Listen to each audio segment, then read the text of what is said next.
Welcome to So I Married a Film Critic, a discussion between a professional film critic and lecturer and me, his wife of almost 20 years, who just likes to watch movies for fun. I'm your co-host, Julia. Hey everyone, this is Barry the Film Critic, and here's a trivia question for you. So, more of a riddle actually. So what does pottery sex, banking, a fake psychic, murder, and the afterlife have in common? Well, absolutely nothing, unless you're talking about Jerry Zucker's 1990 mega blockbuster, Ghost. Ooh, nice. Coming in hot tonight. You came prepared. I've seen this movie. That's my preparedness. And I got to say, I mean, I got swept up in the phenomenon of this movie. I could, there's some films it's like, for example, my parents, not both of my parents, but I won't say which, one of my parents really tried to sell me on this movie called Love Story that came out in 1970. At the time, it was one of the biggest hits of all time. It was the top grossing love story of all time.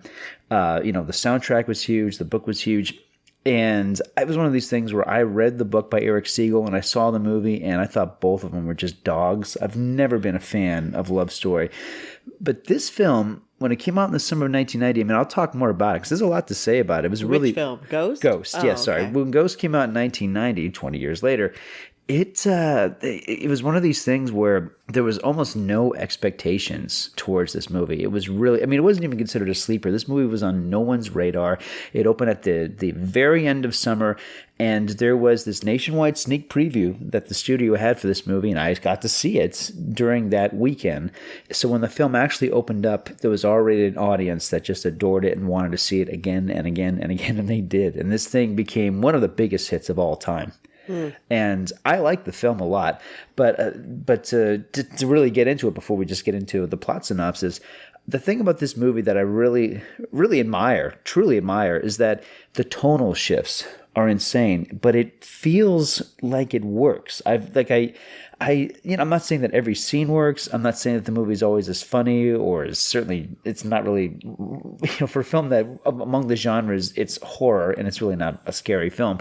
But like for all the tonal shifts this movie takes on, it feels really smooth. I mean, this is like Terry Gilliam level transitioning from genre and mood.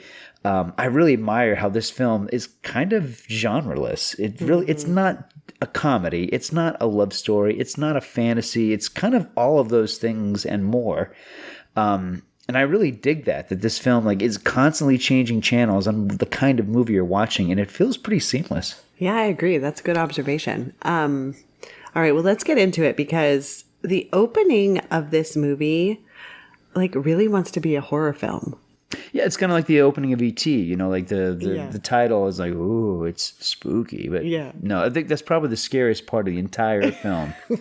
It's like the title pops up, it's like a jump scare. It's like, ding, ghost. And then where it's a slow crawl across this, basically this room with all this dust and solder. Well, we're basically getting a tour of what Sam and Molly's new apartment is going to be. And it's like, what a junky, did someone move out and just leave everything?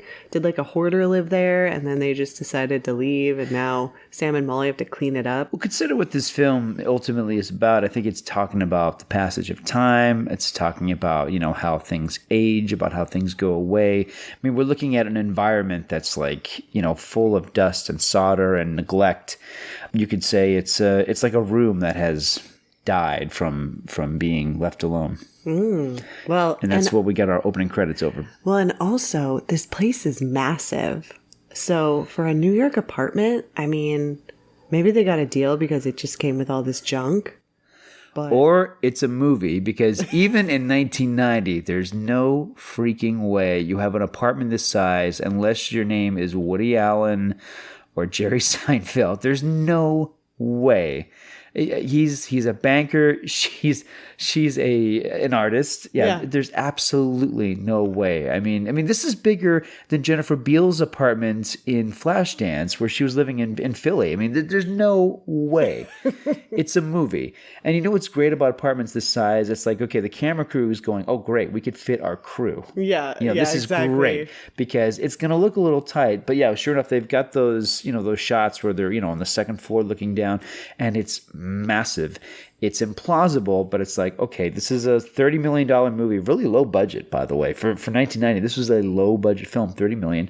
And, they could fit all of the crew into these spaces so that would otherwise be tight. tight. Practical decision. I think so, because otherwise it doesn't make any sense how nice this place is. And really, like, they're not... I mean, like we'll talk about it, but I think, Sam is a banker, which I just figured that out this time watching it. And he's dealing with like, multi-million dollar accounts. Yeah, but look at his office. I mean, it's not a whole lot better than Michael Scott's. Come on. Seriously, like, you're right. I mean, I've had, colleagues in academics, like even the place I'm at now, like one of my bosses, I mean, it's a massive room. It looks like the Apple store. There's glass everywhere. I'm serious. Like, it's way nicer than Sam Wheat's office. Okay, so we open with the scene in their apartment, and then Carl and Sam and Molly are breaking apart walls and like Sam Wheat is remodeling. played by the late great Patrick Swayze. Unfortunately, he's no longer with us. State the very obvious. Tony Goldwyn, who really, I mean, this was a big showcase role for him, but man, he's gone on to become a very, very prominent and very impressive actor, I think, in his own right. You used to watch Scandal, right? Yeah. Yeah, because remember, you were a fan of Scandal. That's how you started we used to have a lot of conversations about Tony Goldwyn. And this is the wonderful Demi Moore in a role that really, I mean, we'll talk all about it, but like this, everybody in this movie, the film changed their careers, but Demi Moore in particular, this was a huge, huge career step for her. So they're remodeling, and like Carl and Sam are just not wearing shirts, breaking apart walls and stuff. And that's your observation. No. And you and I were like, oh, that looks like a lot of asbestos, and just like, who would do this? Asbestos, mold, dust, and these guys are shirtless like they're playing volleyball in Top Gun. Yeah, exactly. So what I think it is, I think that these guys, I mean, I think it's a side hustle and probably where the real money came, the startup money. And I think they're probably like, instead of the Property Brothers, it's like, we're the shirtless bros, man. Yeah. We'll they're like... Two men in a truck. Exactly. Mm-hmm. Yeah, I'll bet that's part of it. And that's probably how he met Molly, because otherwise, why in the world would a banker meet someone whose prime source of income is making pots? Yeah, I don't know. I don't know. Like, she kind of mentions that she has she's going to be interviewed by like a New York Times reporter later on. And it's like, is she just kind of up and coming? Does anybody know who she is? Do you think maybe they were looking for pots, for like the office, for the office plant? And she's like, I'll make it. She's like, oh, you're one of the shirtless bros. Oh, we know who you guys are. Do you do birthday parties, or you just do working on apartments? Birthday parties. Okay, so we find out that Sam and Carl work together, and they're headed to the office. And they're best friends. Yeah, they're best friends, and they're doing this like elevator prank where they get into this crowded elevator, and Sam is like, so what'd the doctor say? And he's like, yeah. Carl's like, yeah, it's pretty bad, I think it's contagious. And he starts coughing, and he's like, what about the rash? He's like, well, it's spreading. He's like, yeah, to your genitals? He's like, yeah. So, not to spoil the mood, because I love this scene too, but is this scene still funny in 2023? You know what? I was like, oh my gosh. Can we laugh at this now? In the age of COVID, this would be... I mean, people would probably just like call 911 on you if you did this. I mean, this is like a scene from Contagion now. Yeah. But it is still pretty funny. Well, it's great because it establishes the back and forth of these guys. And by the way, this film is directed by Jerry Zucker. It's such a strange, completely out of left field choice for him. Jerry Zucker, as in the ZAZ, Zucker Abrams Zucker comedy team, one of the creators of Airplane, Ruthless People, one of my all-time favorite comedies, The Naked Gun. This guy is a farce and comedy master. So, of course, there's moments like this throughout the film where the comedy is really, really sharp. But overall, this is the last film you'd expect from Jerry Zucker, who, after this, went on to make My Life with Michael Keaton, which I like a lot. He did a guilty pleasure for me, which is First Night. And then the last film to date that he's directed, I think it's one of his last films, which is Rat Race. Oh, I love Rat Race. He's a comedy. I mean, he's huge. They don't talk about him like, Mel Brooks or whatever, Judd Apatow, but like Jerry Zucker and the ZAZ team. I mean, they are comedy legends. I mean, Airplane and especially the Naked Gun movies. I mean, I love those movies. Okay, so we're kind of getting some establishing shots here. Oh my gosh. I just thought I deleted all my notes. Sorry. We're fine.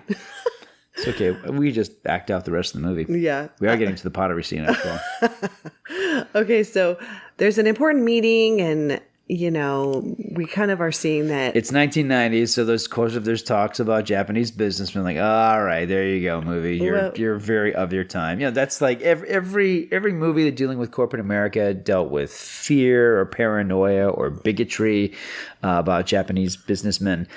This movie doesn't really develop that so much, but it does. I mean, it's like, oh, okay, this film is very of its time in that way.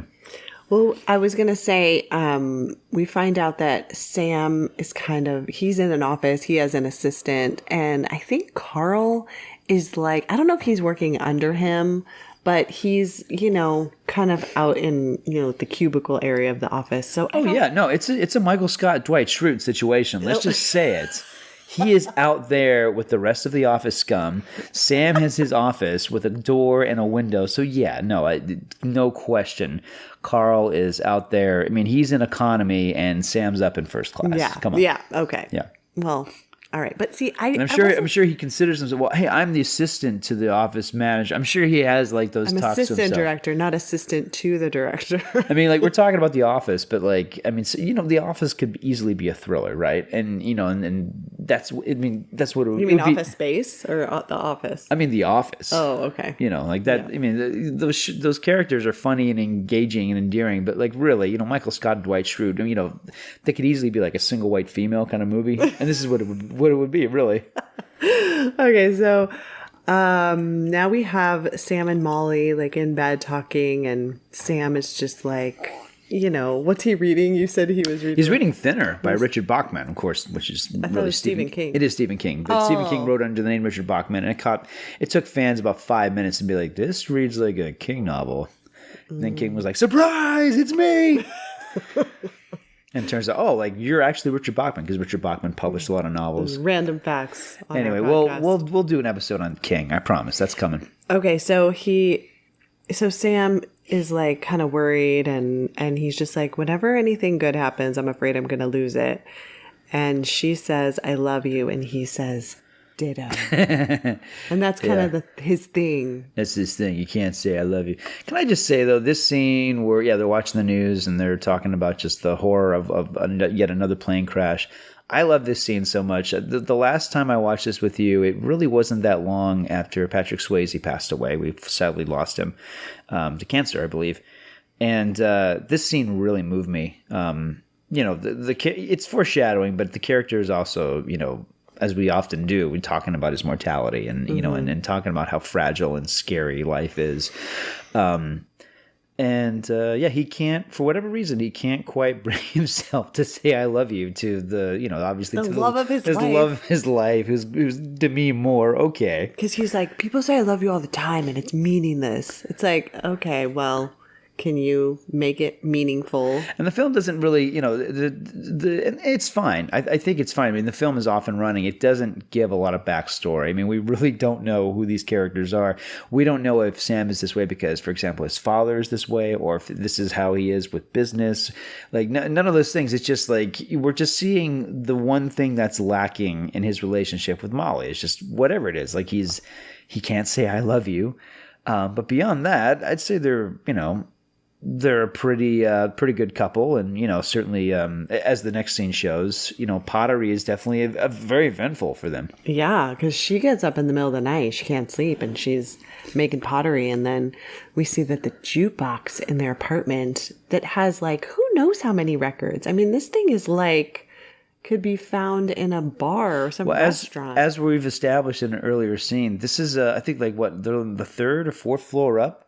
It must have been a nightmare getting that jukebox up there. Oh my gosh. They're trying to get this angel statue up there, and it's such a pill. Yeah. I mean, can you imagine? Oh God, Sam Wheat, that jerk again. We got to carry this jukebox. Every time they move, it's so annoying. Guys, Sam Wheat calls. We are not here. Okay, we can't move anything.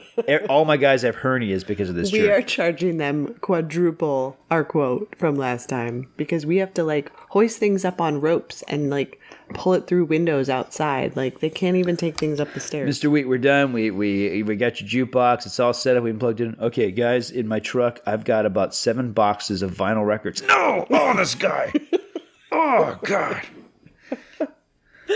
Okay, so we see Molly in her element, just making pots. Making pots.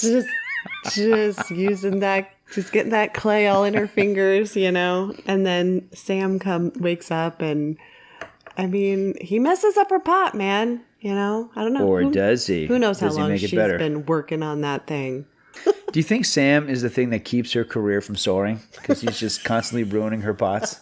She's like, I get up in the middle of the night so you don't bother me and you keep waking up and coming out here. This was my special pot. Okay, it was for a funeral home. They already put a down payment and he ruined it again. And now, I mean, what does it look like? It looks like a giraffe that's dying, okay? That's what it looks like, Sam.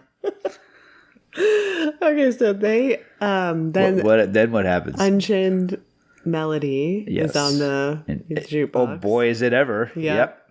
And we're describing this scene like audience like then what happens? You know what happens. This is one of the most famous scenes in cinema, which is bizarre because you know what scene this movie doesn't need? This one. Oh really? This scene does nothing for the film. Because when he's in bed talking to her, that's it, right? Yeah, that's we don't true. really need a pottery sex scene. We don't. Well, there's no sex that happens. He's wearing his pants the entire time. You got to be careful, okay? When there's clay everywhere, okay, you got to protect yourself. Oh, and by the way, like they're all messy with the clay, and then 2 seconds later, they're in the bedroom, no clay. Like did they take showers? Maybe it was edible clay. Maybe she's like, ooh, Sam's up. I'm going to get the chocolate clay out. Oh my God. Yeah. Little snack. Okay, quick story about this movie when I was a kid, like junior high. You saw this in junior high? Oh, you scandalous. Well, there was a friend who was having a sleepover. And that's how it always happens. I don't even think it was a sleepover. Well, maybe it was. But this was the movie she wanted to watch, like with, all the girls. And you were, let's see, this is 90. I was like 6th or 7th grade. Okay, so like 13, 14? Yeah. Okay. And so I told my mom, like, hey, Mom, Christina's having this sleepover. You have to get a note from Mom? Well, I was, me and my mom were really close, even back then. Yeah. And I told her, like, they want to watch the movie Ghost. And my mom's like, oh, I don't know. It's a little bit scandalous, She was thinking about this scene. And so she was like, okay, here's the deal. If you can go to the sleepover and watch the movie, as long as you cover your eyes during the scene. Yeah. And I was like, okay, Mom. And I did. I didn't watch it. Really? Yeah. No. So as soon as you heard the Righteous Brothers, like, no peeky time. Well, yeah. As soon as like the pottery started happening, I just like kind of hid my head. Okay. Didn't you wonder if they were going to make that pot? Weren't you curious how the scene was going to progress? How did you know it was going to lead to sex and salaciousness? Well, because my mom was like, there's the sex scene and I don't want you to watch that. Okay. But then you and I finally watched the whole thing like after we were married. And so I was like, ooh, I'm finally going to get to see this scene. And then I was like, they don't even have sex. He's wearing pants. Wow. He is wearing his jeans the entire time. Okay, let's talk about this another way. Okay, for one thing, this is a perfect specimen. Patrick Swayze was one of the most beautiful dudes to exist. He is so effing handsome and so like the perfect body, a brilliant dancer. I'm not disagreeing with you. Like the guy's wearing super tight jeans, yes, and his muscles are bristling. He's making out with Demi Moore, and and she's like making pottery like in his anyway, like He's getting flustered, you guys. talking about Patrick Swayze does that to me. If there's, come on. I mean, this is a. What are you trying to tell me right now? Like, it doesn't matter that he's wearing pants? I'm trying to tell you, like, this is. I mean, it's like the cover of like a romance novel. Oh yeah, yeah. I mean, no, but I'm just saying. Here's my mom telling me that there's like going to be sex in this movie, like movie sex, and I'm thinking this whole time that that's what had happened, and then I watch it in my like early 20s, and I'm like, oh. No, there's nothing like that. I mean, it's sexy. It's a sex scene. It absolutely is. It's intimacy. Yeah. It's erotic. But you don't even see his buns. I mean, I'm just saying. Listen to this crap. Well, you know, look. So, Mr. Swayze, prior to this movie, he did a film called Roadhouse. All right, Ooh, that's the movie he did right before. Yeah. So, if you find this scene lacking, let me remind you that Roadhouse exists. I don't find it lacking. His buns is like it's a supporting character in that film. That's true, because we did watch that recently. But I'm just saying, when I watched it as a grown adult person, I was like, oh, okay. Like when Sam and Molly are making this second pot and they're kind of losing control of it, it looks like a giant phallic symbol. So I don't know what you're complaining about. I'm not especially considering that you were this is the age when you're watching Full House and Step by Step. This is some steamy stuff for you. Okay, yes, it is steamy, it's sexy, but I'm just saying, I was like, oh, I think my mom thought there was like more to it than there actually was. No, I disagree. I think your mom saw the film. I think she knew what was in it because in 1990, for a PG-13 movie, this was really hot. Mm-hmm. Okay, I'm just saying. I had a different expectation. But I love that you waited till you were married to actually see this scene. Okay, it's time. Well, I wasn't like trying to wait till I was married to watch this particular movie. Barry, it's our honeymoon, and you know, now's the time. The time for what? We're gonna watch Ghost. I brought the video cassette. Can you turn on the VCR? Oh, we gotta rewind it. Hold on. Good thing I brought a rewinder with me. Pause. No, just kidding. It's weird. There's all these lines through the pottery scene. You must have paused a lot. So, yeah, this is. I mean, this scene became so insanely iconic that the year after this, Jerry Zucker and his brother and Jim Abrams, they made The Naked Gun 2.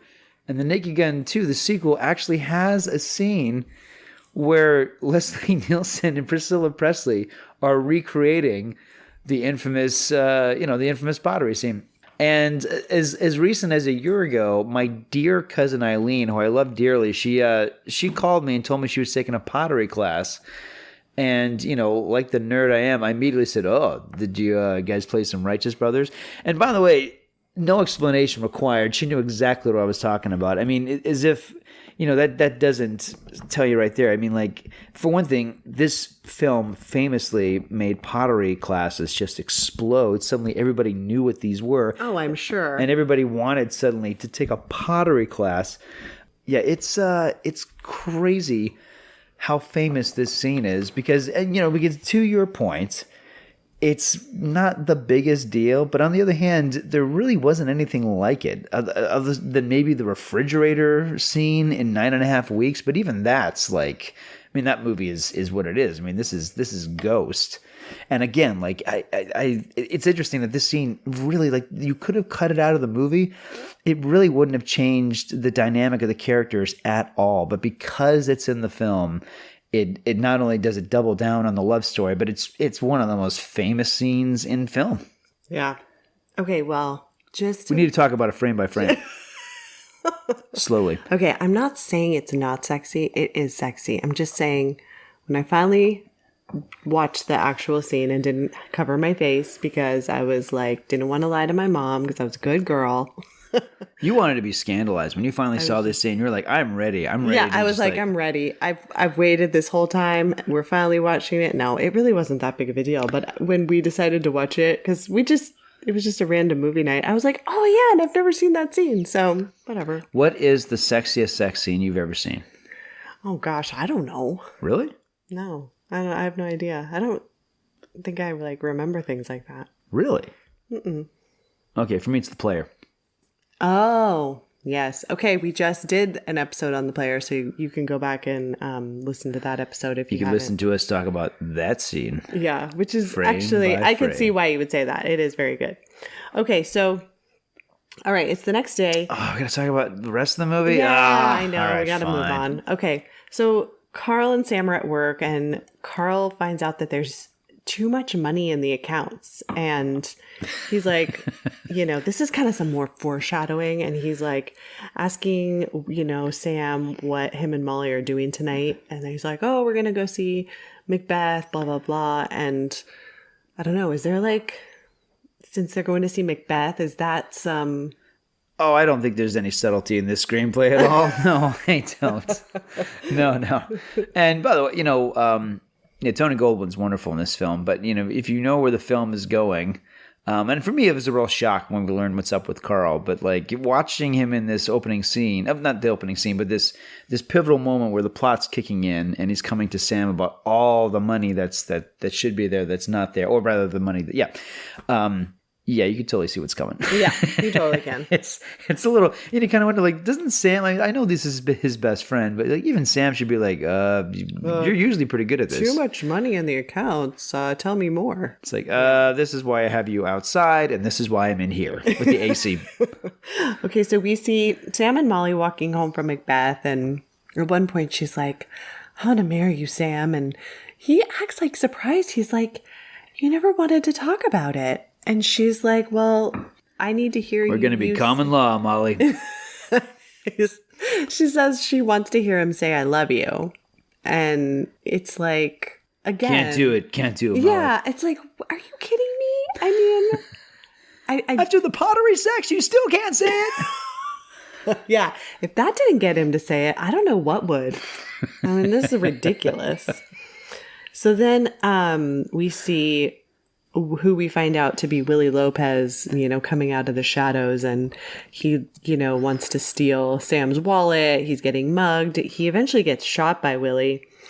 And then we see Willie run off and Sam go after him, but surprise, it's Sam's ghost going after him. It's a nice reveal. I like the way they do that. Yeah.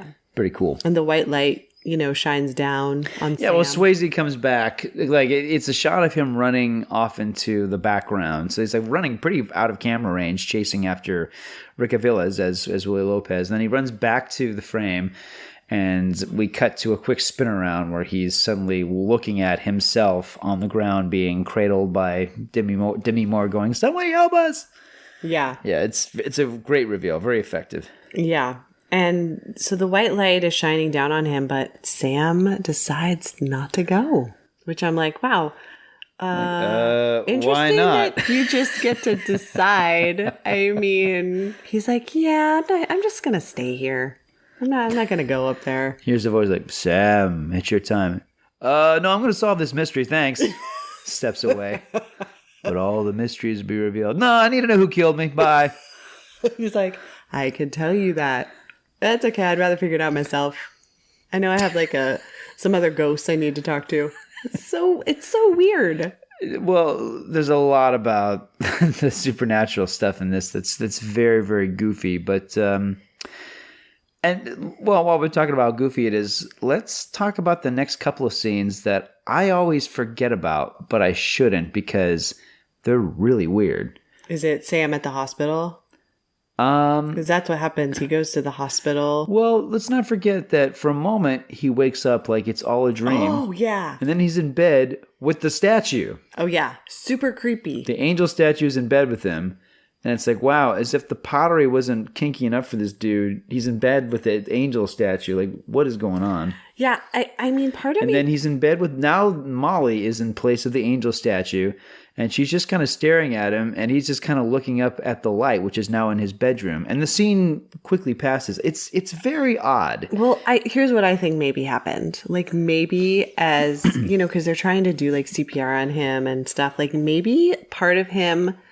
like went back into his body, like he could have been saved, but they just like didn't, then he couldn't. So it was like maybe like a near death experience where he had like, I don't know, some kind of dream.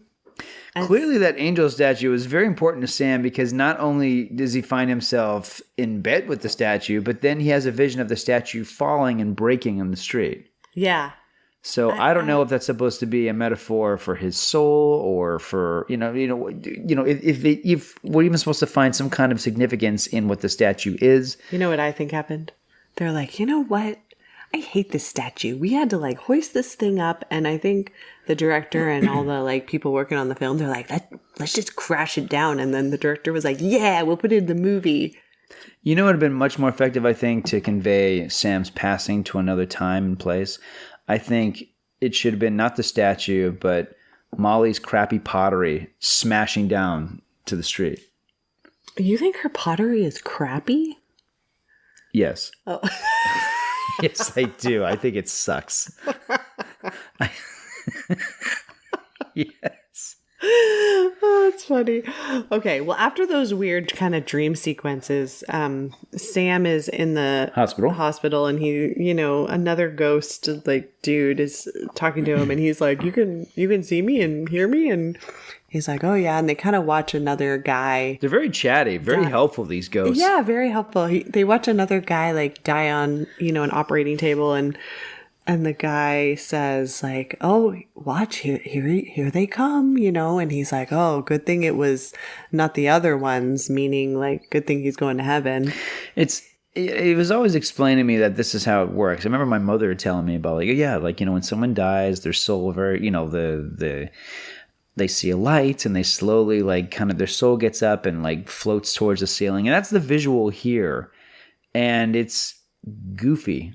It's very, very goofy, I gotta say. There are effects in this movie that I think are great because of how simple they are. The elaborate ones don't hold up. But I gotta say, at the time, I found all of the special effects in this movie pretty amazing. And we'll talk more about that. Yeah. And then we see Sam's funeral, and he's at his own funeral. He sees a ghost walk through a tombstone, and she just kind of like waves at him. And it's like, what? It's odd. No, this movie could have used a lot less of that.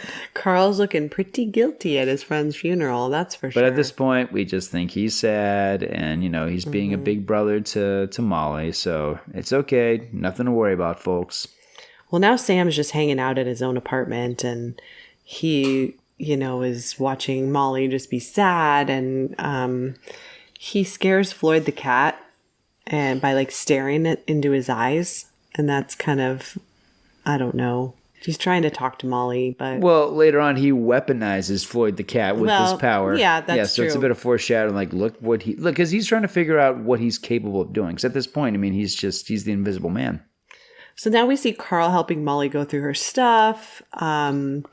He convinces her to go on a walk, and then Sam doesn't quite know how to go through doors yet, and so he's practicing like going through the door, and then who breaks into the apartment but Willie, who has a key.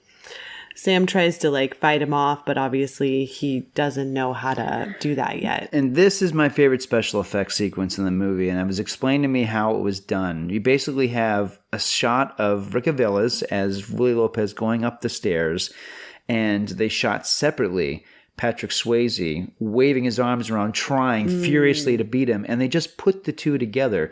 So you add the sound effects, and you have this surreal thing of one actor just casually walking up a stairs and another actor just like furiously trying to punch him and going right through him. That's interesting. I love it. It's really cool if you know how they did it, because it's really simple visual effects, because there's almost no computer effects in this movie. At this point in time there was almost no computer effects. So I do love the simplicity of that. I love all the shots of like him running in through the subway and through the walls and stuff like that. Because again, it's pretty basic. Okay, so Willie. He breaks into the apartment. Well, Molly comes home. Yeah, Molly comes home, and Willie's like staring at her, and like not cool. Sam's like, "You get away from her!" And then he like uses Floyd the cat to scare him off. Get him, Floyd. Yeah, scratches the crap out of his face. Yes, he does.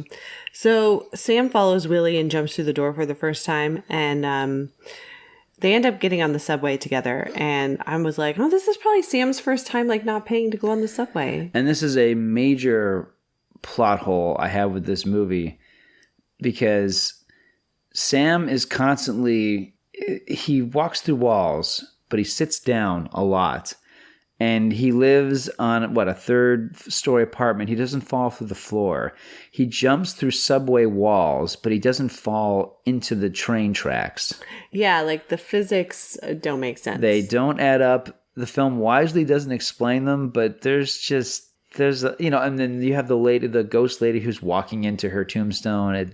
Yeah. All right. Well, this is where we meet the subway ghost. And nobody flies. No, nobody flies. There's no flying.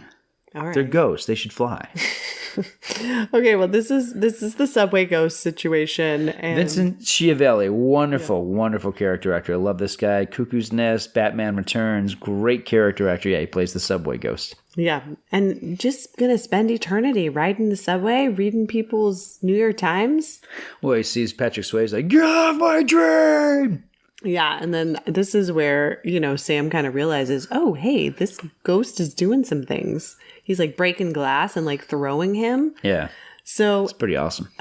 Sam continues to follow Willie, and Willie calls someone and says he'll go back, in a couple of days to get whatever he needs to get at the apartment. So, all right, this is interesting. We don't know what's going to happen, but scared Sam is walking through New York and finds Oda Mae Brown. Played by Whoopi Goldberg. Yeah. Who's a fake psychic. Yeah. And she's been doing it a long time. Total farce. And I love this scene because she's like taking this woman for all this money and just pretending like she's communing with the dead. And Sam's just in there going, ugh, what a bunch of crap. And she's like, she can hear him. At this point, the movie's been really bleak. So it does feel like, okay, this is different. The film, and I know, like most people listening to this have probably seen Ghost a couple thousand times, especially if you're as old as we are. But like this, I mean, it's like wow, like the change to a completely different tone. Despite the fact that a few minutes earlier the film is so bleak at times, but it works. And it's refreshing even. Mm-hmm. Yeah. So she can finally hear Sam. She's been cheating on people this whole time, like making it seem like she can hear the dead, but I think it's hilarious that she can hear Sam, and at one point she's like, are you white? Like, oh man, I gotta help a white guy. Like, she's just like so put out by the whole thing. Yeah, well, it's great because she says her mother had the gift, she never had the gift, but nevertheless she's probably following in her mother's shoes. This might be something that she helped her mother do when she was a little girl. Kind of like the plot to Ouija Origin of Evil, this idea of like, okay, this is the family business, this is what we do, people come into our little parlor and this is a little show that we put on. Yeah. So he convinces her to call Molly and tell her a message from him, but of course Molly is like, oh. And how does he convince her? Well, no, he calls her and hangs up, and then he's like, you have to go to her. Yeah. And then he sings, to her all night long. She's like the wind in my dreams. I wish he had sang that. But that would not convince me, because I'd be like, oh, just keep singing, Sam. Let me moon over Patrick Swayze a little more. So, like, this guy stars in Dirty Dancing, which is one of the biggest hits of its year, and like a huge monster sleeper. And he has a #1 song that year from the soundtrack. Like, it's crazy. Like, the only other person I could think of who did that, like around that time of his fame, and for a similar kind of movie, would be John Travolta. John Travolta had a charting song around the time that he was doing Saturday Night Fever. So, yeah. So the comedic aspect of the film really kicks in. And we're introduced to Whoopi Goldberg's character, and it's interesting because it's not so much about black and white. It's about the fact that she's working class, and she's a hustler in every sense. I mean, she's really performing and really working hard to bilk her prey, so to speak. Whereas Sam is white collar and yuppie. So it's interesting because. Again, like the film obviously makes the obvious reference, like, oh man, this is like a white ghost that I have to help, but it's really about like the class difference and how like they're both out of their element with each other, which is really interesting because like the film in a weird way becomes a quasi buddy comedy. Yeah, that's true. So finally, Oda Mae agrees, like, just stop singing and I'll go talk to Molly. And so she's like yelling at Molly, from the street level and telling her like things. Oh, actually, no, before that, she agrees to meet her and they're having like coffee or whatever. And she says, tell her I love her. And I love it that Molly's like, Sam would never say that. Like, now I know you're lying to me. And then you hear Oda Mae, she's like, what the hell is Ditto? And finally, like, oh, okay, now we know that this is legit. This is really happening. It reminds me because the film really milks the scene because, Molly is stunned because, the fact that she knows Ditto is obviously the connection. But, like, Demi Moore does a slow turn towards the camera, and the camera goes for this glorious movie star close-up of Swayze. And I remember like, oh yeah, that's right. People were really moved by the word ditto that year. That was like, that's the part of the movie that made everybody cry. That stupid word. Ugh. Yeah. I mean, I can see why the movie needed something like this to kind of help with this plot point to convince her. Sure. Like, okay, Oda Mae is really hearing from him. Yeah. But it is dumb that this is the thing. I know a couple that danced to Unchained Melody at their wedding. I do kind of wonder if like, they put it in their wedding. We're like, do you take this person? I do. And do you? Ditto. Oh my gosh. How many couples do you think? I would have been so ticked if you had done that. Like, how many ghost weddings happened in 1990? You better say those words. You better not say ditto. Don't you ever say ditto to me. It's my favorite movie. I can't help it. Okay, so the part where Sam wants Oda Mae to say everything word for word, and that's when she's like, "You're in danger, girl." That's a pretty popular line, but yeah, because she talks away into her apartment, and that's when it's interesting because Molly is starting to believe that Oda Mae is real, and Oda Mae is being, she's basically just saying everything that she's having this conversation with Sam, and Molly is like she believes it because she's hearing the pattern. She's hearing the kind of conversation she used to have with Sam. She's hearing his temper. She's hearing, his like, some of the contradictory things he would say. It's like, so the idea is like, it's a one-sided conversation, but it's plausible to her. And plus the stuff that Oda Mae throws out, like, remember this detail, that we'd only know because it was just the two of us. Yeah. But then Molly tells Carl, and he tells her she's crazy, that Oda Mae is maybe trying to set someone up. And, he does sound convincing. Like, if you don't know what the ending is, I mean, or even the second act reveal. Yeah. Like it's still, no, it's plausible. And I like that aspect of the movie because it's really about how these characters are all reacting to the supernatural. Mm-hmm. The tagline of this movie was "Believe," and I remember seeing the poster like, "Believe in what? What is this movie?" It's just them kissing on the poster. But believe in what? Believe in true love, Barry. Yeah, I know that now. Ditto. But Carl, is telling her like this is a setup. She's just basically trying to scam people, which we know after seeing the first, thing with Oda Mae that, like, of course. She's a con artist. Yeah, she's in the a con film, artist. And we know that. And Carl is wise enough to jump in that and be like, look, like, we want Sam to be alive, or so he says. And, and we, again, like, as you've indicated, it's great because this is a very plausible conversation about this. Yeah. They're not going, "Oh, he's back," and like it's the skepticism is healthy and realistic as opposed, because in real life, in real life you'd be like, yeah, that's okay. Maybe we should go talk to a psychiatrist. Although you and I do know individuals who have been known to call psychics and contact psychics, so Yeah, that's true. Yeah. Well, so Carl says he'll go check out this Willie Lopez guy, and Sam goes with him. And you're going, oh no, man! Like, don't do that. Like Tony Goldwyn, you're no match for Willie Lopez, man. Exactly. But this is where we find out what's going on. That Carl has $4 million stuck on a computer. He needs the codes that only Sam had, and he's going to get like 80,000 out of this 4 million. I mean, he killed his friend for $80,000. That's the most shocking thing.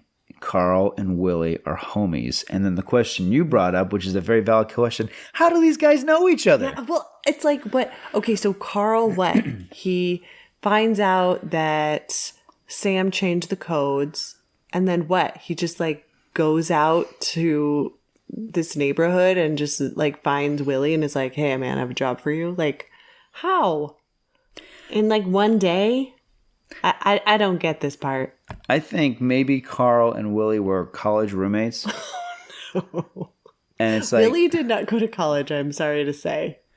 he might have gone to community college. I don't think so. For one semester. I think Sam and then he dropped out. I think Sam and Carl have like MBAs in this world. Then how the heck do these two know each other? Yeah, exactly. I don't know. Because people are always like, what about Doc Brown and Marty McFly? I think you can explain that with a few possible ways. This doesn't make any sense. No. So, because by the way, this is the only friend that Carl has other than Sam. Yeah. That we see. So, do you think, I mean, like, how does that work? So it's like, hey, Sam, I can't hang out with you tonight. I got to go hang out with my murdering friend. My murdering friend. I'm going to go to the bad part of town. I mean, I guess maybe, I don't know, New York is easy to find a murdering friend. I don't know. Do you think it was like in the classifieds? Yeah, maybe they have in the murder section? Maybe they have code words and like they put ads out in the paper. Looking for a buddy to help me take care of a gardening problem. I need some weeds that need to be deadheaded. Looking for a gardener with poison and sharp objects. Yeah, exactly. Will pay handsomely. Cash job. Yeah. Exactly. There you go. Well, so Molly she does end up going to the police about Willie, and the cop is like, all right. Who's playing the cop? Oh, I can't remember his Stephen name. Root. Oh, yeah, Stephen Root from Office Space. Yeah, and lots of other stuff. He's a great character actor. And I was like, oh, he's like really handsome in this. Yeah. Not in Office Space. They got him. They did him dirty with that makeup. Well, I mean, that character is, and those glasses. That character is what would happen to Carl if he never murdered Sam and just stayed working in that office. Seriously. He would either have been Dwight Schrute or he would have been, what's the name of the Stapler character? Guy. What's the name of the stapler guy? Is it? I don't know. I can't remember. I'm going to look that up. Throw my stapler. I will find out. But he tells Molly, like, all right, I'll look up Willie's file. Turns out Willie doesn't even have a file, but brings out Oda Mae Brown's file, and it's like all of like the charges that have been brought against her. It's like, oh man, I love it. It's just like Whoopi Goldberg in like 7 different wigs. They must have had so much fun doing that. All her different outfits. Yeah, it is pretty funny. Milton Wadhams. Yeah, that's right. who Stephen Root played. Yes, yeah. And he's very good in Ghost. So we see Carl setting up Rita Miller accounts to kind of like keep going on with this, his money laundry scheme. Okay, this scene where Carl goes over to Molly's, he just like shows up randomly and they're having coffee and he like pours coffee on his shirt just so he can like take his shirt off for her. I remember everyone in the audience being so angry. It's like, oh, you bastard. Totally coming on to her. And what I hate about it so much is that she's like, she's being very vulnerable and she's like, I don't even know what to think about anymore. And he's like 2 inches from her face with like his shirt off, totally coming on to her. And he's like, just think about Sam. And I'm like, that doesn't even make any sense. Like, if you're trying to like get on with this girl, why are you talking about Sam? Because Julia, there is no greater aphrodisiac than the thought of Patrick Swayze with his shirt off and his tight jeans. Maybe. And I mean, they do look similar enough that maybe he's thinking. If you close your eyes. Okay.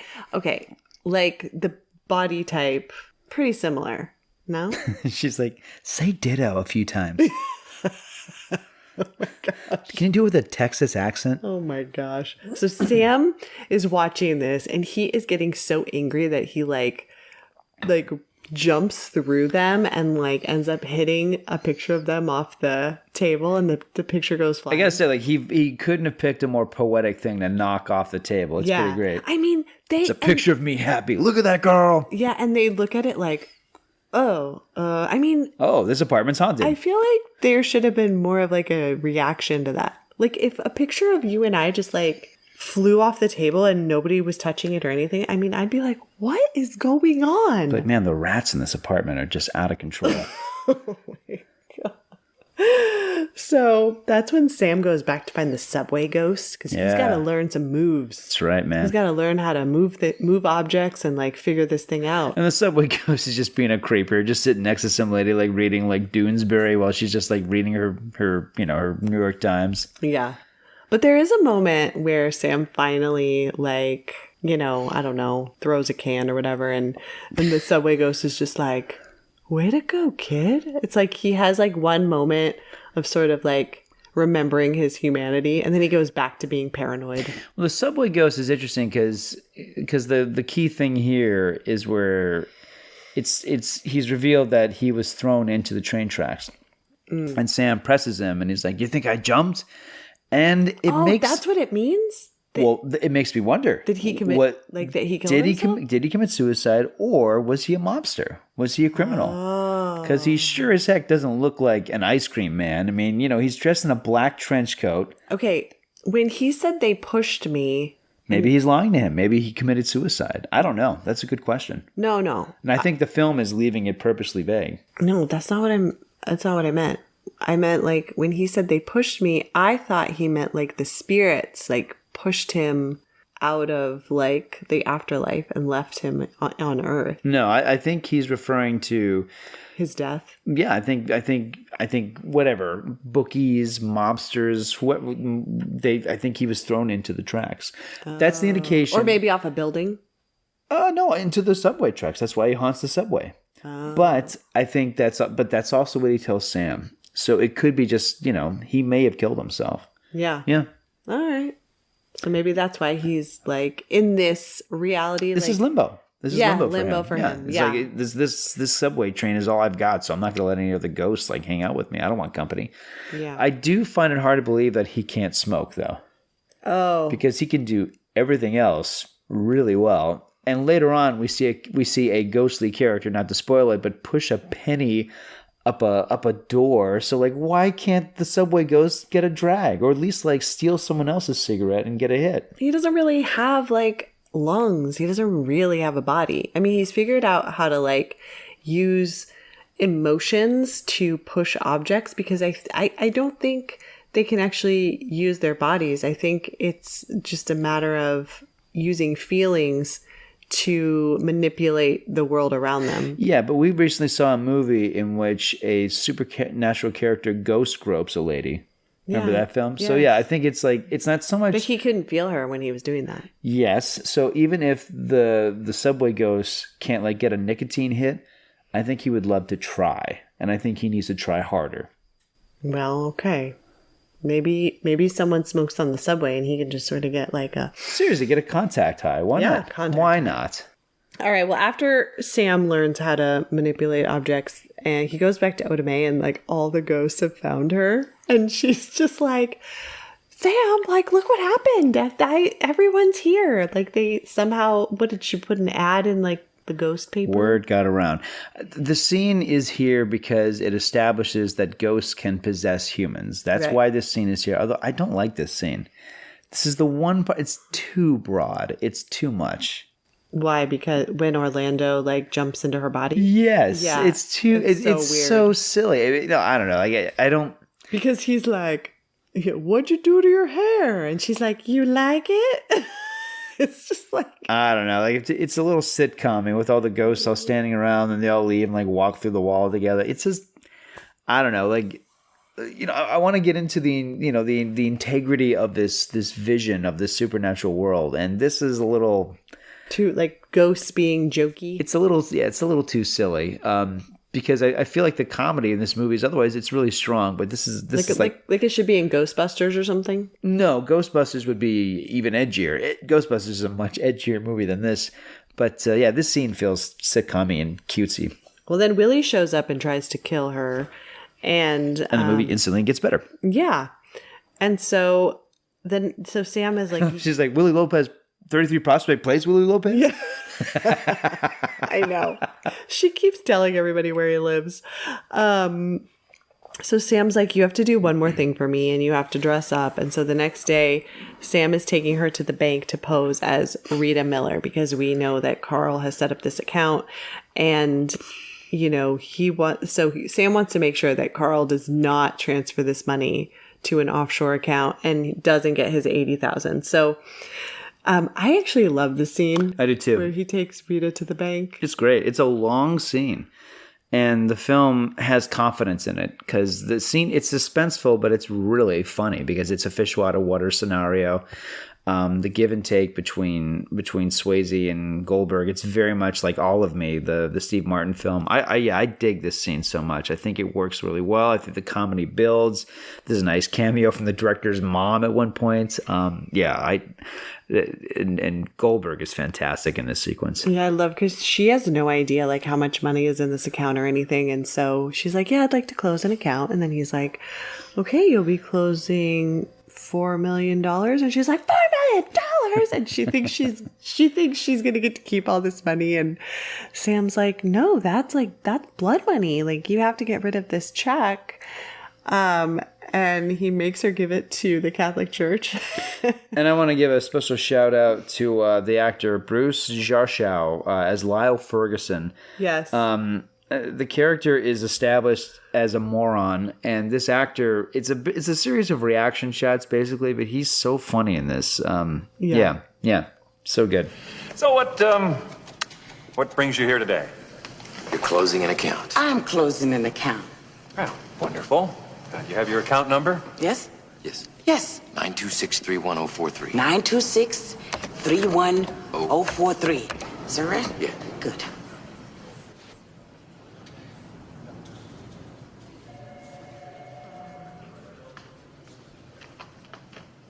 Well, Rita, it looks like you'll be withdrawing $4 million from us today. $4 million! Say yes. Say yes. Is that correct? Yes. Yes. Yeah. Yeah. Yes. That's correct. Easy. Easy. Yeah. Yes. Well, how would you like that? 10s and 20s. Pardon? Cashier's check. Tell him a cashier's I check. think better cashier's check. A cashier's check. Fine. Well, of course, we require identification. Oh. For everyone, it's just a procedural. Yes. Yeah.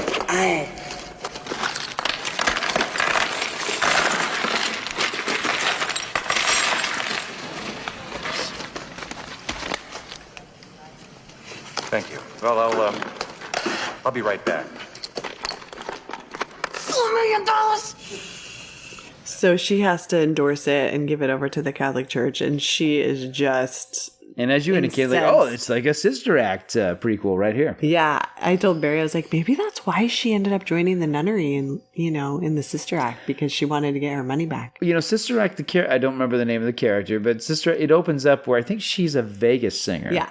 Vegas singer. But after the events of this movie, I believe that Oda Mae could have gone to Las Vegas and been like, well, I might as well try a different career because clearly the psychic thing ain't working. Yeah, maybe she's in witness protection twice. I mean, let's face it, she's always attracting the criminal element. So it would make sense to me that Oda Mae would go to Vegas, start dating Harvey Keitel, and then have to flee because she witnessed a mob hit and then, join the Covenant. She's like, well, and she's feeling what a uneasy. Wild life that if you just connected all these characters. I want to connect every Whoopi Goldberg movie ever made, which you can't because I think she's done 100 movies. So that's not possible. Well, I love you kind of see Carl at the office waiting at a specific time he has to transfer this money, and all of a sudden it's account closed and there's the $4 million is gone, and he's checking all the computers. He's like, is somebody messing with the computers? Oh man, the look on Goldwyn's face. I feel like the director Jerry Zucker was just like, okay, Tony, I want you to just turn to the camera And I want you to give me a look like you've just saw a kitten fall into a wood chipper and action. Because that's the look that he gives. The horror and just like, it's wonderful. I mean, because we got to appreciate what film acting is. I mean, you're surrounded by teamsters and, and production crew and actors, and people are everywhere, and you're given the illusion that, you're alone in a room. And and there's like people working still. Like the office has people in exactly. it. And what I'm saying, the Goldwyn is going from 0 to 100 very quickly here. It's a heck of a thing to play. Not to mention the fact that, we're watching a guy basically get an ulcer in front of us as we're watching. Exactly. Yes, anyway, I love what he does here because it's not subtle, but and it's so satisfying. It really is. At this point, we hate this guy so much. It's great. Everyone leaves the office and he's still there trying to figure out what went wrong. And Sam shows He's up. like, like you said, anybody messing around with the computers? Like what is he talking about? Like, are you guys playing Tetris again? Hey, are you guys joking? Did you X out my accounts to 0 again? I told you not to do that. It really messes up my... I hate this stupid office. Files. God, I wish I had an office like Sam. I hate you guys. I hate working out here. Carl's having another breakdown again. We hate Carl. But Sam, this is where he like types out murderer on the computer. And then he's like, who did that? Who's doing that? And he just writes Sam, Well, which Sam? You gotta be more specific. Is it Sam in accounting? Okay, but if that, like, why is Carl just like not having a heart attack right here? Like, seriously. He's so freaked out by the money thing, and now he's being haunted by his It's gotta be friend. well, yeah, I agree with you. He's alone in this office and suddenly this is happening and suddenly his guilt is being manifested by these little freaky things. I agree with you. He takes it pretty well. Yeah, because then he goes over to Molly's and he's, like sweat just like pouring through his shirt. And It looks like he ran all the way there. yeah, and he probably did. She's like, what's going on? Does it have anything to do with, someone I saw at the bank? And, she's like, yeah, by the way, her name's not Oda Mae Brown. It's Rita Miller. And it's like, oh, I remember even in the theater when the audience was like, oh no, to me? yeah, like, We were rooting for you. yeah, why did you do that? Because she briefly sees them at the bank, and it's like, oh, man.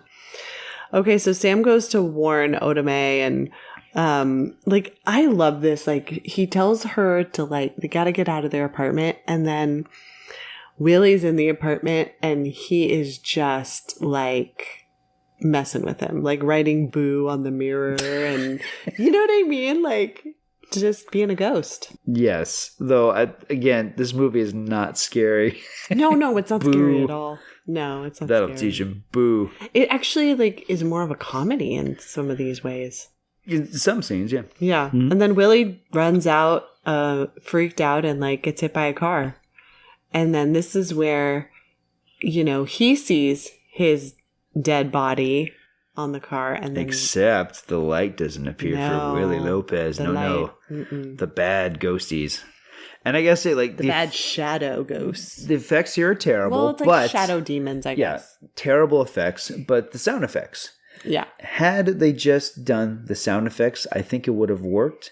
As opposed to what we have here, it's just ridiculous. You don't think shadows carrying him off is scary? No, I think it's silly. I think it's real. And at one point, I think it's the second time they appear. One of them actually looks at the camera, and you could see it looks like almost like a cutout of two eyes and a mouth.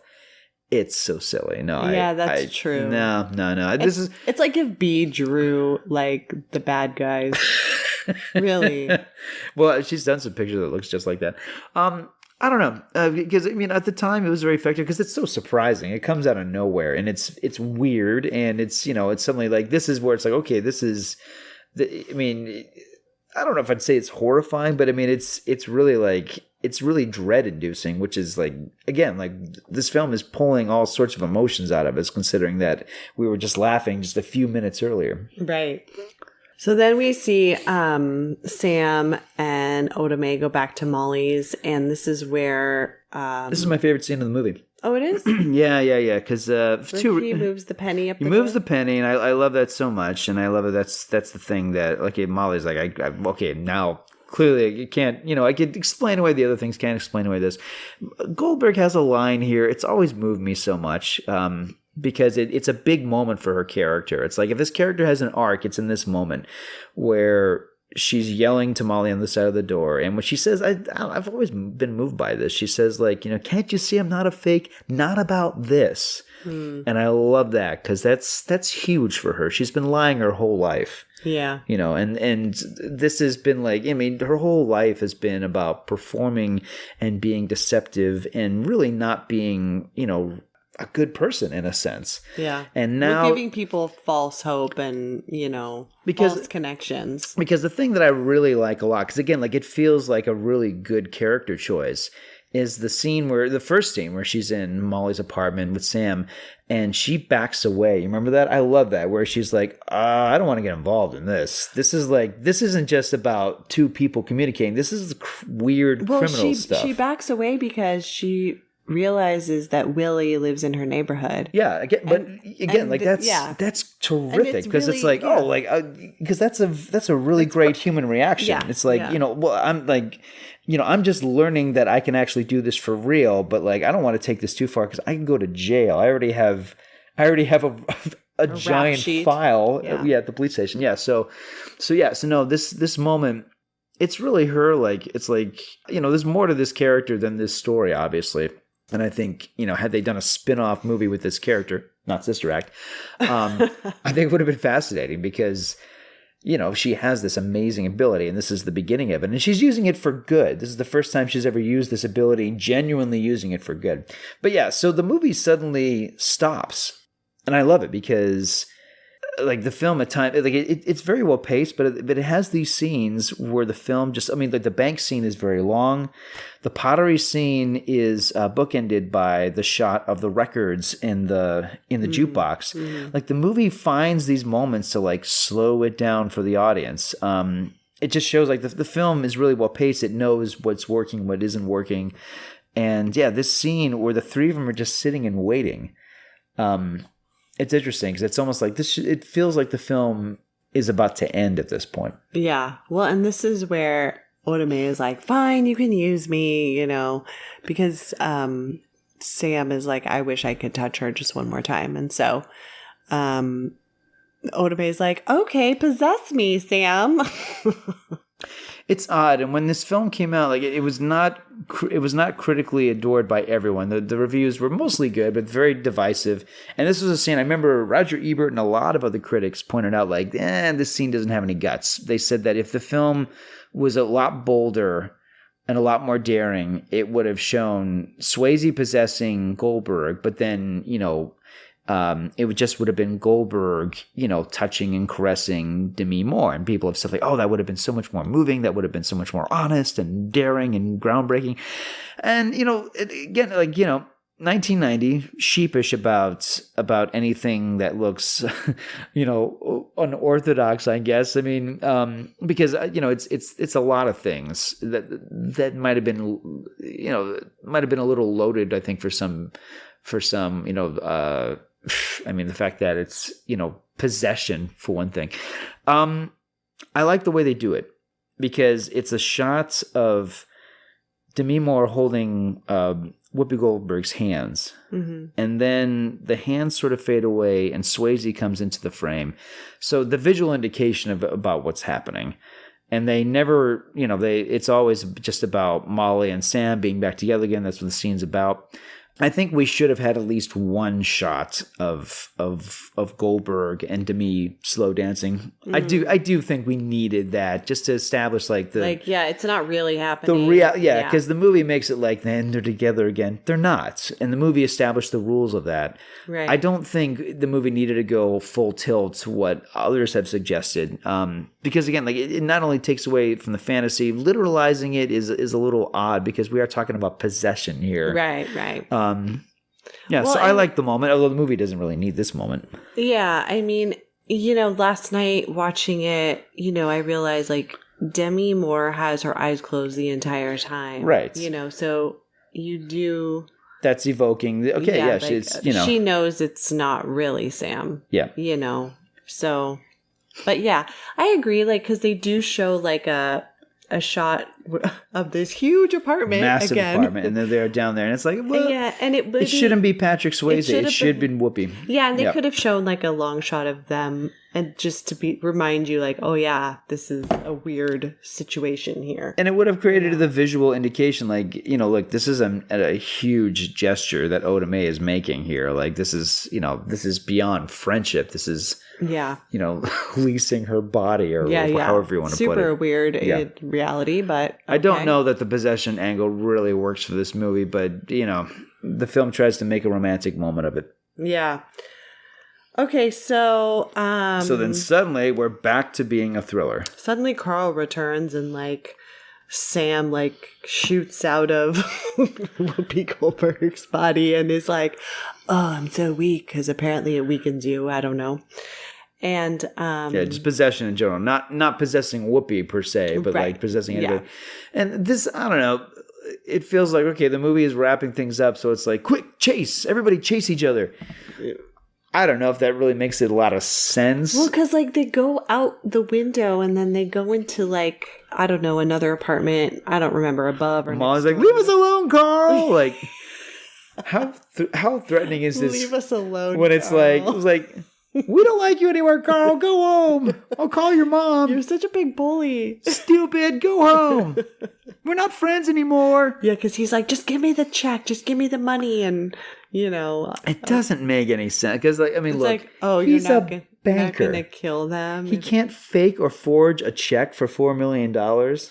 Well, I mean... Because it's about getting the money to the people, right? So, he could just... He can't forge a check. He would just bounce. How? He's a banker. He can't he can't come up with some way to fake this, or even just to come up with a fake check and then flee the country.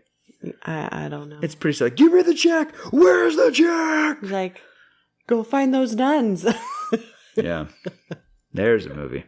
There's a movie. He's just starts terrorizing the nuns at the convent. Yeah, knocking on the door. Hi, do any of you nuns have a $4 million check? I lost mine. Yeah.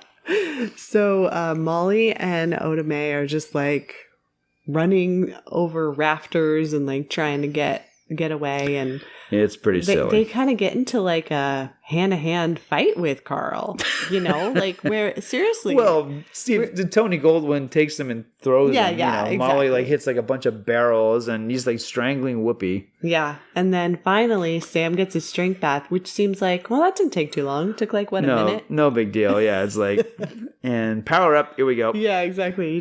He ate some power pellets, and then yeah, I mean, my phone doesn't charge up as quick as Sam Wheat does. So at some point he basically a window breaks, and then the way Sam fights him is so funny because it's almost like when my brother Marty, producer of the show, when we were kids, we used to stop it, hitting each other, tapping each other, stop it. That's how they're fighting, really, because Sam's using his ghost powers to be just messing with him, just exactly, hitting him and why do you hate yourself? Why do you hate yourself? Yeah. Huh? That's really what this fight scene looks like. Really juvenile. Yes. Okay, so window breaks, and then Carl like falls into like the window frame, and then it's a nice bit of gore. Yeah, it comes down the and shard just, like, comes down and impales him. boom, the splatter. Like clearly it was the squib. Like, oh, that looks great. This is a PG-13 love story. What's going on, movie? Got an explosion of gore. Like, man, it must have been a fun day on the set. It's pretty epic, actually. I mean, you know what? We needed something satisfying because Carl is terrible. I guess it wasn't satisfying enough to watch him get an ulcer in real time. It's like, no, we got to watch this guy. No. Bleeding ulcer was not a shard enough of glass explode his chest. Yes, yes. And then it gets worse. So but it's funny. Like, he gets up, you know, like all the other dead people, and before he realizes he's dead, and he's just like, Sam? And I mean, the look on Sam's face, I mean, it's like, is he kind of glad to see him or not really? I don't know. No. I think it's like, oh, I know what's gonna happen next. Because then the You're gonna go in the Willie Lopez Express in a second here. Exactly. Yeah.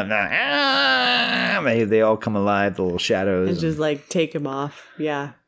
They just take off with Carl, and that's the end of it. And the look on Tony Goldwyn's face as they're pulling him away is hilarious. It's so funny. No, I mean, you know, again, like when I saw this in the theater, it was shocking because it's so strange and it's very jarring. Even if you know it's coming, it's very, very like, oh, this is surreal. But yeah, it's pretty funny. So after that, I mean, Sam's murder has been solved, justice has been served, and so then the gates of heaven open up. They're like, welcome home, Sam.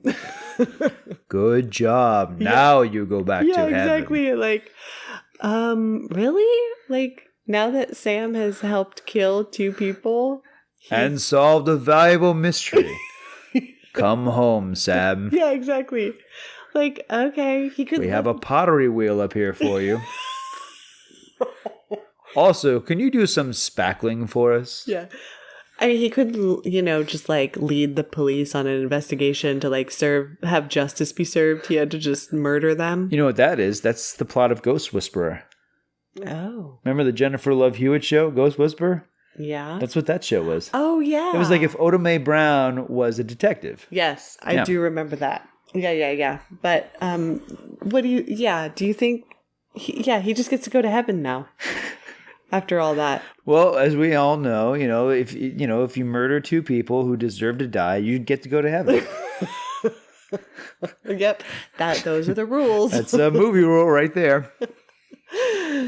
I have mixed feelings about this because this scene always moved me, but it's, I don't know, it plays very fast and loose with the rules that are barely explained because suddenly Molly can hear Sam. Yeah, and see, they both can see him and hear him. So, I love the visual of this. Adam Greenberg shot this movie, and Adam Greenberg also shot T2. Like, he's a really great DP, great cinematographer. And the way they light Swayze in this scene, I mean, I suspect it's a lot of color correction too, but he has this kind of effervescent glow. But then he goes in to kiss her, and he's a transparent ghost. Yeah. Why? And why would she? I mean, this is the question of why would the subway ghost? The subway ghost, if he was smoking a cigarette, he would just be faking it. He can't get a nicotine hit. So why are they doing a smooch where Molly is just pursing her lips to nothing and not feeling anything? I know, that's the thing. She kind of does this kissy face and closes her eyes, and I'm like, can she even feel anything? No, because we can look right through him. Yeah. If anything, they should just look at each other in the eyes a few times and be like, ditto, ditto, ditto, ditto, ditto, ditto. And then finally he says, I love you to her, which is and everybody starts to cry. And as many people have noted before, and I'll be the 50 billionth person to say it, Demi Moore looks amazing when she cries. Oh man. She's a good crier. Wow, beautiful, gorgeous, shimmering tears. Yeah. Yep. I know. It's pools. It is beautiful. Yeah. My favorite moment with her in this movie, and we'll finish talking about the film in a second, but there's that scene where she's got the coin in a glass jar. Uh-huh. And she pushes it down the stairs and it shatters. Yes. I've always loved that. I love the visual of it. I love the emotion of it. I don't know. I dig that scene. The only thing I think about is oh man, I got to clean that up. That stinks. All that glass on those stairs. Yeah, that's a good point. She's going to find glass just all over that huge apartment now. I used to be able to call the shirtless bros who would come here and be Carl and Sam. They'd clean everything up. And they'd take off their shirts and they would clean everything up for me. And now I have to do it myself. Or I got to get Carl to do it. And it's not the same. He gets on the tight jeans and he takes off his shirt. It's not but it's not, it's not Sam Wheat. So Swayze, the last line that he has is "see you," and she said "see you," and we see this Oh yeah, he's like it's amazing, Molly, the love that you feel. No, I gotta say, like when Swayze, when they started printing obituaries for Patrick Swayze, a lot of them quoted that line that he has in the film because they're like they love Which line? the whole thing. It's amazing, Molly, the love that you feel, and then ellipsis, see you. It's I don't know. Some people find it very moving. I'm kind of like it's odd, but this is a very odd couple. So I guess it's okay. But yeah, he walks into this ethereal plane where there are silhouettes of little white stick figures greeting him into the afterlife. And to the film's total credit, I love it. It just ends. Yep, that's There's it. not because by the way, not like 5 years later. No. Here's the thing: they called the cops. Remember that? Yeah. They called the cops. Those cops never show. Like, I guess that fits. It's like, it's New York. Of course, the cops are like, out solving Well, like they're gonna triple murder, They're gonna homicide. show up and they're gonna find Carl's body. Well, they're the thing gonna is, take statements, but like we don't need to see all that. Well, the thing is, that's like the obvious prologue. Like, so what happened here? How come this guy? Not only is his soul gone, but like he's got a big piece of glass where his testicles used to be, and why is there scaffolding everywhere? Like, what happened here? Ona Mae is like, yeah, let's have lunch sometime. Like, no, like the film is like, no, he went to heaven. The movie Done. is over. Yeah. Go home. There's nothing else. It's not going to top this, which I respect. Because it's about a ghost and there's no more ghosts. So bye. That's right. He solved his own murder and he murdered 2 people in the process, and that therefore made him worthy of going to heaven. Yeah. Yeah. I know. Yeah. Now, if I saw you as a ghost and you said "see you," I would be ticked at you. See ya. Yeah, I'd be like, "What? That's the most profound thing you've got." What do you think of the violin instrumental version of Unchained Melody that plays during the ending?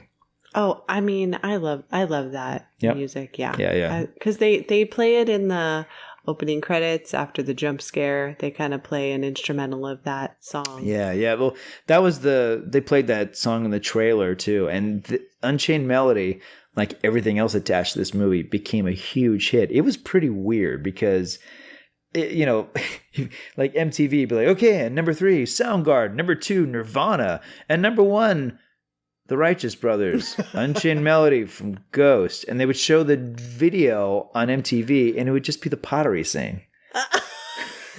I'm not kidding. And then my mom is like, "Turn that off." That is filthy, filthy filth. You're not going to watch that until you are married.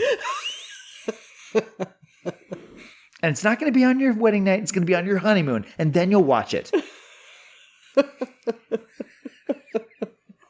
And you'll learn a thing or two about a thing or two. Yeah. Okay, Mom. That's strange. Your mom gave us Ghost as a wedding present. Like, oh look, nobody. It doesn't say who it's from. I'm like, oh, I know who it's from. Yeah, we knew who sent us this. So, this film came out in the summer of 1990, and it was a pretty notorious summer because it was, it was like between 2 movies that summer, 2 films, one of which was Dick Tracy, which was like the first major comic book movie coming out after Batman, and then Days of Thunder, which even though it wasn't a sequel to Top Gun, same director, same producer, same star, so everybody was like, oh, it's like Top Gun with cars. And neither of those films really delivered like everybody thought they would. They were not giant hits. And it was a summer of all these violent action movies. And some of them were really good. Some of them weren't. I liked a lot of movies that came out that summer. But like, it was just a summer where like the films were so violent. Arachnophobia came out that summer. I dig that film. And Back to the Future 3. Like, there were a lot of fun movies that came out. But like, for the most part, every movie underperformed. Like, there was no through the roof hit. There was not one movie that everybody universally loved. And then the end of summer, here comes this movie. And, like I said, they had this nationwide sneak preview, word of mouth kicked in, and it just became this massive, massive hit. It became one of the biggest hits of all time. And it completely changed the trajectory of the 3 stars. It was really cool because, Swayze, after Dirty Dancing, unfortunately, he did some action movies. In addition to Roadhouse, he did these movies like Steel Dawn and Next of Kin, these movies that just did not work. It was really looking like all the momentum that he had from Dirty Dancing was just going away. Same thing with Demi Moore. She was in a bunch of flops. And Whoopi Goldberg, she's people call her stand-up comic. I mean, she's really more of a performance artist. If you look at her early stand-up, she's doing characters. And she was brilliant at it, but she gets cast in Steven Spielberg's The Color Purple, her first movie, lead role, and she just nails it. She's so fantastic in it. And then Hollywood, to its shame, they try to make her the next Eddie Murphy. And she's not that at all. And they put her in these action comedies like Jumpin' Jack Flash and Fatal Beauty, and the films weren't good, and she was misused. So it's these 3 leads, it really seemed like they are on their way out. And this film happens, and they're so perfectly utilized in these roles that everybody turned down. Nobody wanted to make this movie. The lead of Sam Wheat was famously passed by everybody. Well, can you imagine reading this script? I mean, it's so nuts. It's so weird. It's so nuts. Yeah, and I was telling you the other night, Michael J. Fox admitted he was up for the role of Sam Wheat, and he's like, no, that film is not going to work. And he, he's like, oh, it did work. I don't think it would have worked with him. I think it would have worked with him. No, the pottery scene with Michael J. Fox? No. Who would have been he couldn't have done that with Demi Moore. She would tower over him. You saying that short guys can't be with tall girls? Not in the movies. What about Tom and Nicole? I mean, she really has to just wear flats to be with him. It doesn't work. All right, we'll figure out who they're eye to eye. Demi Moore and Michael J. Fox, no. All right, well, who? He would be behind her at the pottery wheel, and you wouldn't be able to see him. Oh my gosh, you monster! He's my height. He's 5'4". Who would be a good match for Michael Fox then? Well, I don't know. Who's tinier? I don't know. I just know it's not Demi Moore. Oh man. I don't like where this is going at all. So this film was written by Bruce Joel Rubin. He won the Academy Award for this screenplay, which is nuts. I definitely didn't see that coming. Bruce Joel Rubin is the author of Jacob's Ladder. Came out the same year. And Jacob's Ladder was a very famous unproduced screenplay. Nobody could figure out how to make it. And it wound up being an Adrian Lyne film. Came out the same year. And they very wisely did not say from the maker of Ghost, because Jacob's Ladder is a very different film, but although it does deal with the afterlife, it does deal with the supernatural. It's one of the most terrifying movies I've ever seen in my life, and I love Jacob's Ladder. I think that's his masterpiece. But I love that these films are both from Bruce Joel Rubin. They came out the same year. He does do films that deal with the metaphysical. He's also the author of Brainstorm. I like his writing a lot, and he's always been one of these guys who takes the afterlife and the supernatural very seriously. He's also the author of Deep Impact, which I'm not really a fan of. But yeah, anyway, if those who like Bruce Joel Rubin, particularly his writing for this film, if you want to see a movie about the supernatural from the same author that does not have you walking away feeling like you're on top of the world, Jacob's Ladder. It's excellent, but it's a tough one. Not gonna lie. Well, that is a listener request, so we will be doing that one. I hope so, yeah, because I love Jacob's Ladder. Mm-hmm. I like Ghost a lot. I do feel like there's some stuff in it that doesn't quite work, and I guess it's inevitable for a movie that switches gears as much as this. But for me, it's a solid 3 stars. Yeah, I think 3.5 for me. It was 3.5 for me the first time I saw it, but now that the shadow ghosts are so silly. Because they used to creep me out. They used to be scarier. Yeah, and I can't. Now I'm just like, oh, that's ridiculous. When I was a kid at this sleepover, shadow ghosts were that must have been quite the sleepover really, for you. Really scary. Yeah. You get to see all the scary parts, but you deprive yourself of the sexiness. Yeah, exactly. Have you ever taken a pottery class? No.